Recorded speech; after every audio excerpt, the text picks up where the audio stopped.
ಕಾಡಂಚಿನಲ್ಲಿರುವ ರೈತರನ್ನ ಒಕ್ಕಲೆಬ್ಬಿಸುವ ಕಾರ್ಯ ಅರಣ್ಯ ಇಲಾಖೆಯಿಂದ ನಡೀತಾ ಇದೆ ಮತ್ತು ರೈತರಿಂದ ಅರಣ್ಯ ನಾಶವಾಗ್ತಾ ಇದೆ ಎಂದು ಅಧಿಕಾರಿಗಳು ಆರೋಪಿಸುತ್ತಿದ್ದಾರೆ ಎಂದು ರಾಜ್ಯ ರೈತ ಸಂಘದ ಅಧ್ಯಕ್ಷ ಕೋಡಿಹಳ್ಳಿ ಚಂದ್ರಶೇಖರ್ ಹೇಳಿದರು. ಇನ್ನು ಸುದ್ದಿಗೋಷ್ಠಿಯಲ್ಲಿ ಮಾತನಾಡಿದ ಅವರು ಅರಣ್ಯ ಅಧಿಕಾರಿಗೆ ಎಷ್ಟು ಅರಣ್ಯದ ಬಗ್ಗೆ ಜವಾಬ್ದಾರಿ ಇದೆ ಎಂದು ಪ್ರಶ್ನಿಸಿದರು. ಇನ್ನು 2010ರ ಜಲವಿದ್ಯುತ್ ಉತ್ಪಾದನೆ ಪರವಾನಗಿಯನ್ನು ರದ್ದು ಮಾಡಿಸಲಾಗಿತ್ತು. ಇದಕ್ಕೆ ಕಾರಣ ಹಾಸನದ ಸುತ್ತಮುತ್ತ ಹಳ್ಳಿ ಜನರಿಗೆ ಆನೆಗಳ ಕಾಟ ಹಾಗೂ ಅರಣ್ಯ ನಾಶದ ಸಲುವಾಗಿ ಕೋರ್ಟ್ನಿಂದ ತಡೆಯಾಜ್ಞೆಯನ್ನ ತರಲಾಯಿತು ಎಂದರು.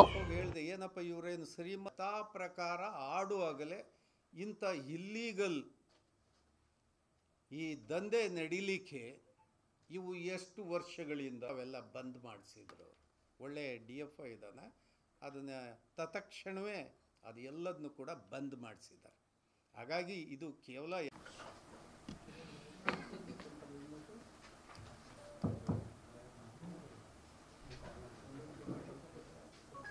ಅರಣ್ಯ ಇಲಾಖೆಯಲ್ಲಿ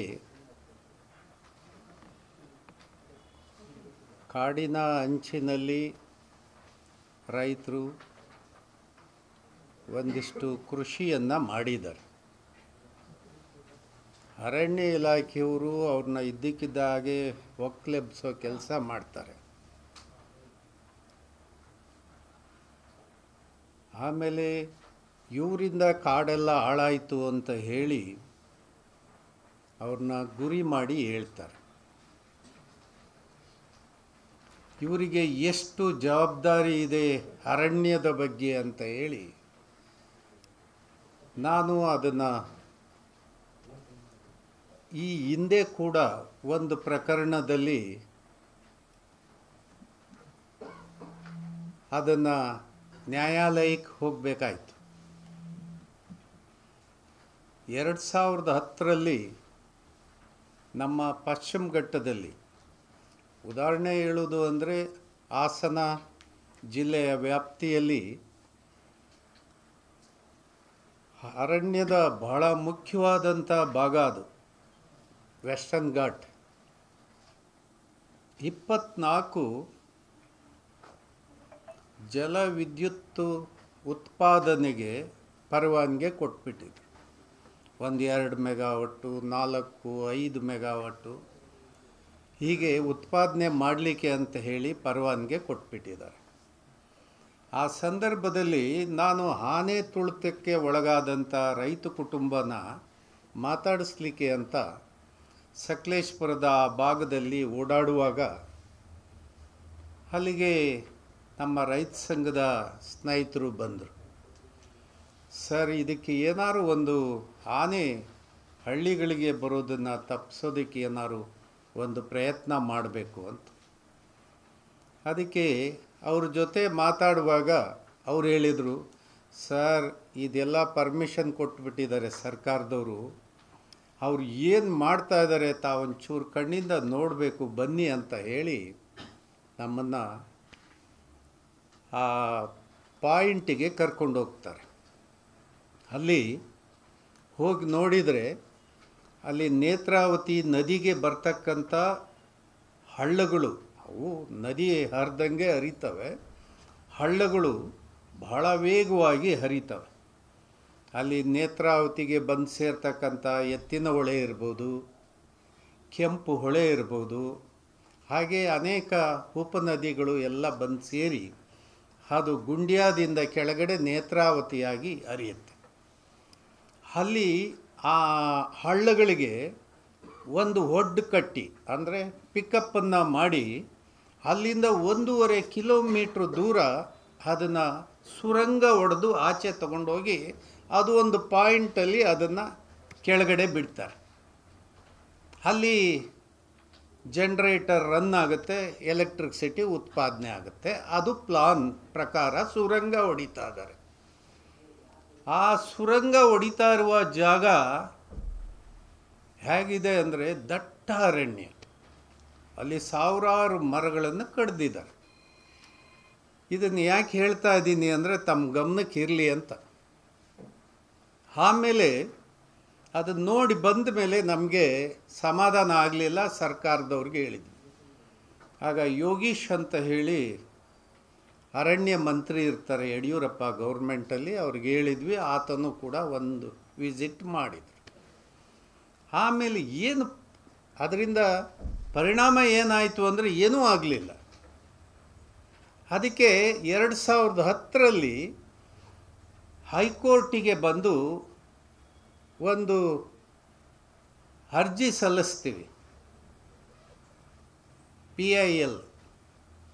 ಅದ್ರ ಮೇಲೆ ಸರ್ಕಾರ ನ್ಯಾಯಾಲಯ ಏನು ಮಾಡ್ತು, ಆ ಏನು ಜಲವಿದ್ಯುತ್ತು ಉತ್ಪಾದನೆಗೆ ಅನುಮತಿ ಕೊಟ್ಟಿದ್ರೋ ಅದನ್ನು ಘನ ನ್ಯಾಯಾಲಯ ರದ್ದು ಮಾಡ್ತದೆ 2010ರಲ್ಲಿ. ಆಗ ಏನಾಯಿತು, ಯಾಕೆ ಅದನ್ನು ಮಾಡಬೇಕಾಯಿತು ಅಂದರೆ ಆನೆಗಳು ರೈತರ ಹಳ್ಳಿಗಳಿಗೆ ಜಮೀನುಗಳಿಗೆ ತುಂಬ ಬರ್ತಾಯಿತ್ತು. ಯಾಕೆ ಅಂದರೆ ಭೂಮಿಯ ಒಳಗಡೆ ಸುರಂಗ ಸಿಡಿಮದ್ದುಗಳನ್ನು ಸಿಡಿಸೋದು, ಡೈನಾಮೆಂಟ್ಗಳು, ಹಾಗೆ ಅವರು ವೆಹಿಕಲ್ಗಳು ಕಾಡಿನ ಮಧ್ಯದಲ್ಲಿ ಓಡಾಡೋದು. ಹೆಂಗೆ ಕಾಡು ಪ್ರಾಣಿ ಕಾಡಿನಲ್ಲಿ ಇರಲಿಕ್ಕೆ ಸಾಧ್ಯ ಆಗುತ್ತೆ? ಇದನ್ನು ಪ್ರಶ್ನೆ ಮಾಡಿ ನಾವು ನ್ಯಾಯಾಲಯಕ್ಕೆ ಹಾಕೋ ಹೊತ್ತಿಗೆ ಅದು ಎಲ್ಲ ರದ್ದಾಗಿ ಕಾಡಿನ ಪ್ರಾಣಿಗಳಿಗೆ ಒಂದಿಷ್ಟು ಸಮಾಧಾನ ಕೆಲಸವನ್ನು ನ್ಯಾಯಾಲಯದ ಮೂಲಕ ನಾವು ಮಾಡಬೇಕಾಯಿತು.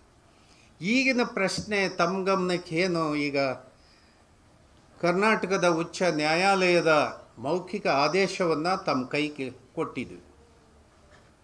ನ್ಯಾಯಮೂರ್ತಿಗಳಾದಂಥ ಸನ್ಮಾನ್ಯ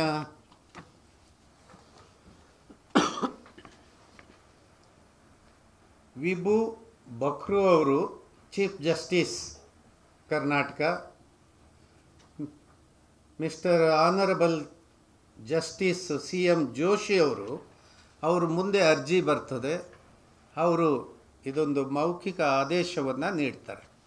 ಯಾಕೆ ಅಂದರೆ ನಾವು ಅಲ್ಲಿ ಒಂದು ಪ್ರಶ್ನೆಯನ್ನು ಮಾಡ್ತೇವೆ. ಹಾಸನದಲ್ಲಿ ರೈತರಿಗೂ ಮತ್ತು ಅರಣ್ಯ ಇಲಾಖೆ ನಡುವೆ ಅನೇಕ ಚರ್ಚೆಗಳು ಬರ್ತದೆ. ಏನು ವಿಷಯ ಅಂದರೆ, ಈ ರೈತರು ಮರ ಕಡಿಯೋದಕ್ಕೆ ಭಾಳ ಕಟ್ಟುನಿಟ್ಟಿನ ಕ್ರಮಗಳಿದ್ದಾವೆ. ಅವು ಪರವಾನಗಿ ಇಲ್ಲದೆ ಕಡಿಬಾರ್ದು, ಪರವಾನಗಿ ತಗೋಬೇಕು, ಈ ಥರ ಪ್ರೊಸೀಜರ್ಗಳನ್ನ ಫಾಲೋ ಮಾಡಬೇಕು ಇತ್ಯಾದಿಗಳು ನಿಬಂಧನೆಗಳೆಲ್ಲ ಇದ್ದಾವೆ. ಅದನ್ನು ಯಥಾ ಪ್ರಕಾರ ಪಾಲನೆ ಮಾಡಿದರೂ ಕೂಡ ಅನುಮತಿ ತಗೊಳ್ಳೋದು ಭಾಳ ಕಷ್ಟ ಆಗಿಬಿಡ್ತದೆ. ಇದ್ರ ಕೆಳಗಡೆ ಪ್ರಶ್ನೆ ಏನು ಅಂದರೆ, ಈ ತರ್ಕ ರೈತರಿಗೂ ಅವ್ರಿಗೂ ಆದ ಮೇಲೆ ನಮ್ಮ ಗಮನಕ್ಕೆ ಬರ್ತದೆ, ನಾವು ಅದನ್ನು ಚರ್ಚೆ ಮಾಡ್ತೀವಿ. ಅರಣ್ಯ ಇಲಾಖೆಯವ್ರಿಗೂ DFO ಅವ್ರುಗಳಿಗೆಲ್ಲ ಮಾತಾಡ್ತೇವೆ. ಅಲ್ರಿ, ರೈತರಿಗೆ ಒಂಚೂರು ಸರಳ ಮಾಡ್ರಪ್ಪ, ಕಾಡಿನ ಮರ ಕಡಿದ್ರೆ ನಾವು ಅದಕ್ಕೆ ಕ್ಷಮೆ ಇಲ್ಲ, ರೈತ ಅವನು ಹೊಲ ಗದ್ದೆಲ್ಲಿ ಕಡಿಯೋದಕ್ಕೆ ಇಷ್ಟೊಂದು ಯಾಕೆ ನೀವು ಅವನಿಗೆ ತೊಂದರೆ ಕೊಡ್ತೀರಿ ಅಂತೇಳಿ. ಆಮೇಲೆ ರೈತರೇ ಆರ್ಗ್ಯುಮೆಂಟ್ ಶುರು ಮಾಡಿರು, ನೀವು ಕಳ್ಳ ಮರ ಸಾಗಿಸೋದಕ್ಕೆ ಪರ್ಮಿಷನ್ ಕೊಡೋದಿಲ್ವಾ, ಹಾಗೆ ಹೀಗೆ ಇದೆಲ್ಲ ಚರ್ಚೆ ನಡೀತು. ಲೈಸೆನ್ಸ್ ಇರ್ತಕ್ಕಂಥ ವುಡ್ ಇಂಡಸ್ಟ್ರೀಸ್, ಅದು ಸಾಮಿಲ್ ಅಂತ ಏನು ಕರಿತೀರಿ, ಅಥವಾ ಪ್ಲೈವುಡ್ ಫ್ಯಾಕ್ಟ್ರಿಗಳು ಅಂತ ಏನು ಕರಿತೀವಿ, ಇನ್ನೂ ಇತರೆ ಮರದಿಂದ ಅನೇಕ ಉತ್ಪನ್ನಗಳನ್ನು ತಯಾರು ಮಾಡ್ತಕ್ಕಂಥ ಇಂಡಸ್ಟ್ರೀಸ್ ಎಷ್ಟಿದ್ದಾವೆ ಅಂತ ನೋಡಿದರೆ ಅರ್ಧ ಭಾಗ ವಿತೌಟ್ ಲೈಸೆನ್ಸ್ ಇದ್ದಾವೆ. ಹೆಂಗೆ ರನ್ ಮಾಡ್ತಾ ಇದ್ದೀರಿ ಅಂತ ಕೇಳಿದ್ವಿ.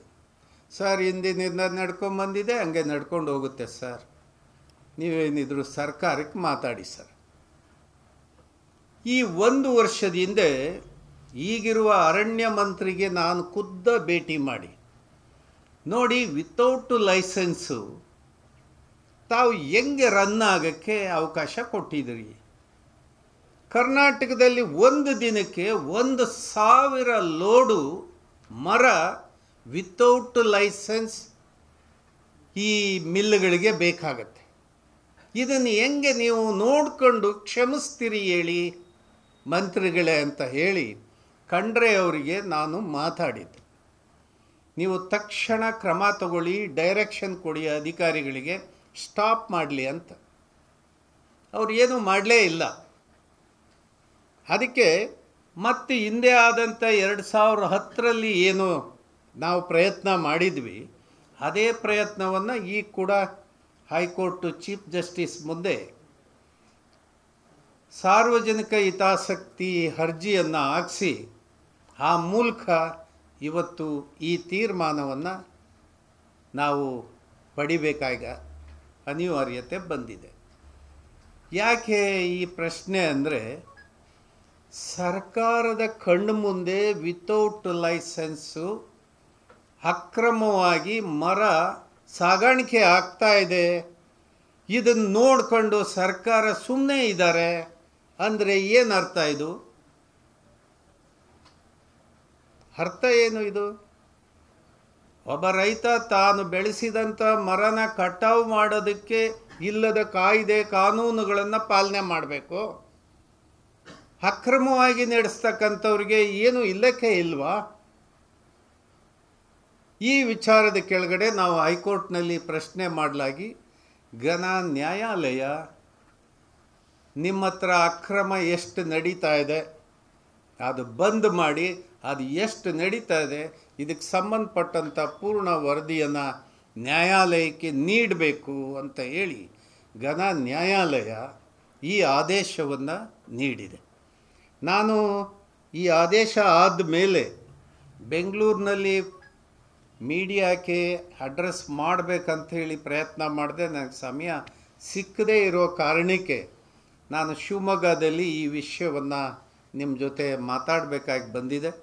ಇದನ್ನು ಒಂದು ಸರ್ಕಾರ ಮತ್ತು ಇಲಾಖೆ ಸರಿಯಾದ ದಾರಿಯಲ್ಲಿ ನಡೀಲಿಕ್ಕೆ ತಾವು ಒಂದು ಒಳ್ಳೆಯ ಸುದ್ದಿಯನ್ನು ಮಾಡಬೇಕು ಅಂತೇಳಿ ತಮಗೆ ಮನವಿ ಮಾಡ್ತೇನೆ.